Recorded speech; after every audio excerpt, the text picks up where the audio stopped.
Football's just around the corner. Nameco, on behalf of the CEO and president of Fantasy Smack Talk, Dustin Barkley, we'd like to welcome you. Welcome back to the season. We're excited for football. This video, we're going to go over bust/overvalued. So that's guys either to avoid or overvalued. Just means they're getting drafted a little bit too high for our liking.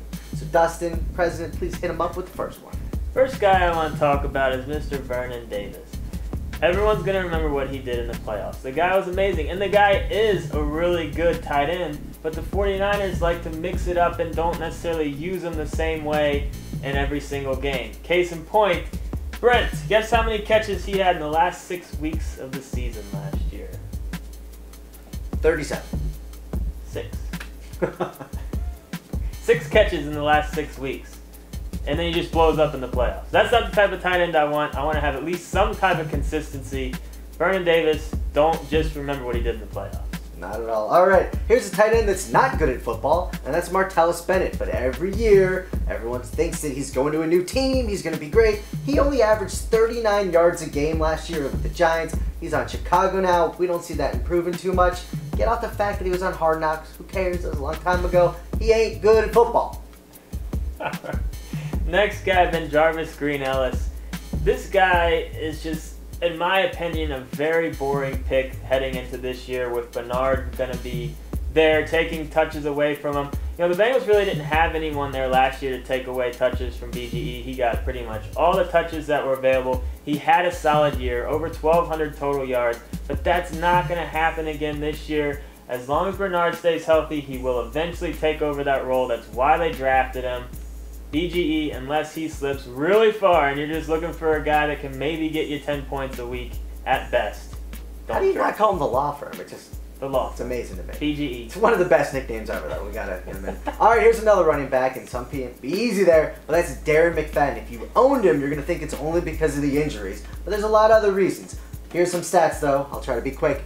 12 games. He only averages about 12 games a year. But with that said, in the games he does play, his highest rushing yards per average ever was 89 a game. For a season, for his career though, he only averages 58 yards a game that he plays in. Not too good. Touchdowns, he's had 7, 4, 4, 1, 2 in his career in terms of rushing touchdowns. It's just, he's getting drafted. People are like, oh, I got him as my RB2. It's going to be amazing because he's not going the first round anymore. He's not worth first round. He's not worth second round. He's got to slip pretty far for you to be, happy where you got him. People just remember those few big games. He's a Sports Center guy, but not a fancy guy. Don't fall into that trap. Just remember that. The next guy, another running back. Probably stay home. Ryan Matthews. This guy has just, he's really on a lot of people's crap list. In fantasy football. It's an official term. It's an official term, but Matthews never lived up to the hype. And one thing that as far as so far, I haven't really heard too much about is I really think Woodhead's going to take a lot away from Matthews, especially in the passing game. I think he will take some rushes away from him. I just really don't like Matthews' chance this year, and I do think that he is getting ranked a little bit higher than he should be, but just make sure you don't draft him on draft day unless he slips. All right, the next guy's Eric Decker, and I know he had a really stellar season last year, but my boy Wes Welker's there. He's going to gobble some of those passes away. He has to. I see Welker's probably not catching 100 balls like he always has, but he's going to catch enough that it's not only going to hurt the tight end, the Stokely balls that were caught last year, but he's got to cut into somebody else. I don't think that's Demaryius Thomas. I think that's Decker. Poor Decker. Such a great year. Such a great year. Yeah, Chris Ivory's the next guy I'm going to talk about, a new home with the Jets, and this move to the Jets has really kind of put him in the spotlight as far as, getting a lot of hype. A lot of people are talking about him, hyping him up. As far as where he's getting ranked, it's a little bit all over the place, but it's just not a good situation for him. From what we've seen from Ivory when he's had the chances in New Orleans, he did play well. He had a lot of big runs, but the Jets is a completely different offense. This is really not a great situation for him. We're not that excited about him. We think let someone else take him if he's going to go early. All right, I got a quarterback to talk about, and that's Joe Flacco. And sure, he won a Super Bowl. Sure, he got paid, elite, as he would call it, quarterback money in real life.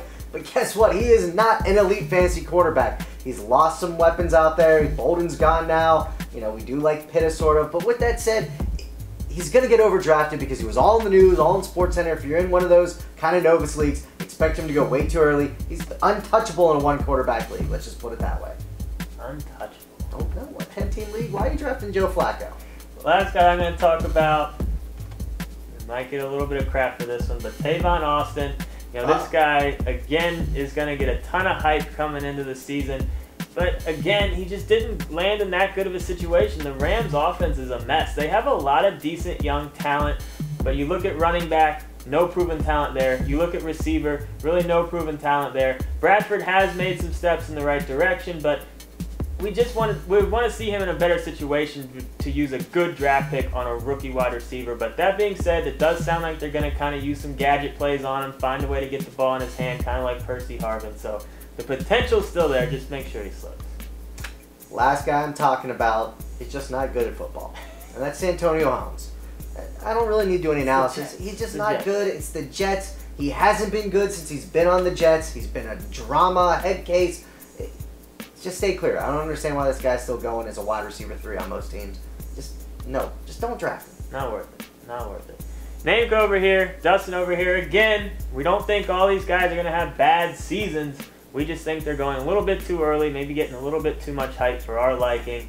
So feel free to comment if you disagree. I'm sure you will, even if I don't tell you to do that. But get in those forums if you got any questions. Thanks for coming back. Check out all those other videos. Come on!